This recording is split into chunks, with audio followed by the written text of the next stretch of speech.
Apa kabar para pemirsa? Saya Jonathan. Kini Anda tengah mengikuti Warta Berita PTS.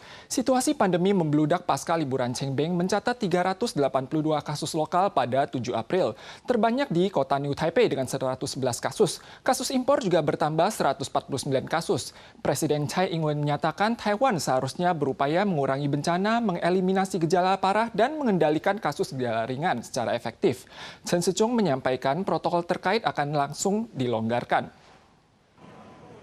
Situasi pandemi Taiwan mengganas menembus 300 kasus pada tanggal 7. Presiden Tsai Ing-wen menyampaikan strategi pencegahan pandemi Taiwan seharusnya berupaya menekan bencana, mengeliminasi kasus gejala berat, dan menanggulangi kasus gejala ringan secara efektif untuk melangkah ke arah pola baru Taiwan.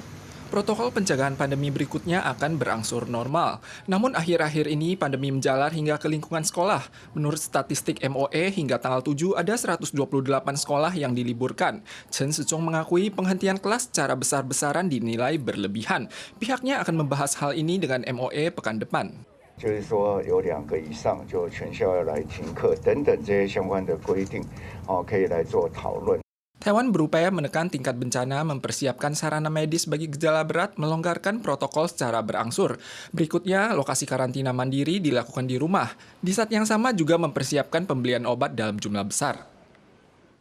Situasi pandemi merebak hingga lingkungan sekolah. Sampai tanggal 7 ada 128 sekolah di 14 kota dan kabupaten yang diliburkan.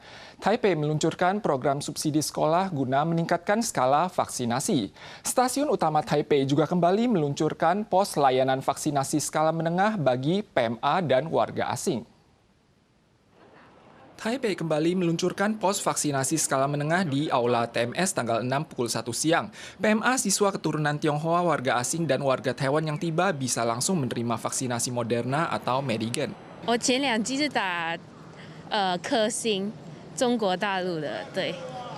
是在哪里打的？在马来西亚打。 Keresahan terhadap pandemi akhir-akhir ini melampaui efek samping vaksin. Ditambah lagi lansia di atas 65 tahun bisa mendapatkan kupon belanja dari Pempus dan Pemkot Taipei, sehingga mendongkrak minat mereka untuk divaksin. Skala vaksinasi dosis pertama remaja usia 12 hingga 17 tahun di Taipei saat ini mencapai 86,5% dan 78,3% untuk dosis kedua. Mulai tanggal 6 hingga akhir Mei, siswa akan disubsidi $1.000 Taiwan per orang, maksimal subsidi $30.000 Taiwan bagi setiap sekolah. Bila di atas 30 siswa, staf medis Dinas Kesehatan langsung tiba untuk menyediakan layanan, subsidi maksimal mencapai $50.000 Taiwan. Mengantisipasi ancaman Tiongkok dan Rusia, tanggal 5 aliansi AUKUS yang dibentuk Amerika, Inggris, dan Australia menyatakan akan bersama-sama mengembangkan senjata hipersonik. Amerika mengumumkan tahap baru penjualan senjata kepada Taiwan, termasuk sistem pertahanan udara Patriot. Ini merupakan penjualan senjata ketiga kalinya kepada Taiwan di bawah pemerintahan Joe Biden. Departemen Pertahanan Amerika tanggal 5 mengumumkan tahap baru penjualan senjata ke Taiwan termasuk peralatan yang terkait dengan sistem pertahanan udara Patriot, mengirim personel ke Taiwan untuk pelatihan dengan total $95 juta Amerika. Hal ini akan diinformasikan kepada Kongres dan diresmikan dalam sebulan. Ini adalah penjualan ketiga kalinya kepada Taiwan di bawah pemerintahan Joe Biden.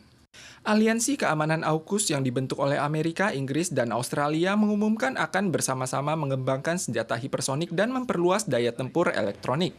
Di tengah ketidakstabilan kawasan Indo-Pasifik, tujuan kerjasama pengembangan senjata hipersonik adalah untuk menjaga keamanan nasional Australia. Namun ada pakar menilai hal ini ditargetkan kepada Tiongkok. Look, I'm concerned about not just the next few years, but over the course of the next decade as well. There was a working assumption that an act of aggression by China toward Taiwan might take place in the 2040s. I think that timeline now has been dramatically compressed. Dalam perang Rusia-Ukraina, Rusia pertama kalinya mengirim rudal hipersonik untuk menggempur Mariupol. Media asing mengutip ucapan PM Australia, senjata hipersonik yang dikembangkan Tiongkok saat ini mampu menghantam Sydney hanya dalam 14 menit. Bila dilengkapi dengan hulu ledak nuklir, daya musnahnya tetap mengejutkan walaupun tidak tepat sasaran.